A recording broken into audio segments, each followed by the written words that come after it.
ताई, 10चं जुनं नाणं चालत नाही. चालेल. हो, 10ची जुनी नाणी बाळांनो आता चालत नाहीत.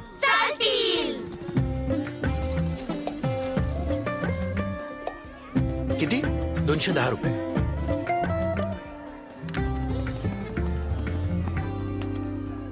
दादा, 10चं जुनं नाणं आता चालत नाही.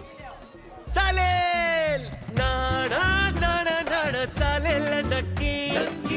अफवा नाही, माझा ऐका. मी तर चालणारच. आणि माझ्या सोबत 50 पैसे 1, 2, 5 आणि 20 ची नवीन जुनी नाणीही चालत राहतील. चालेल चालेल चालेल चालेल. हे चालेल. RBI सांगते, जाणकार बना, सतर्क रहा.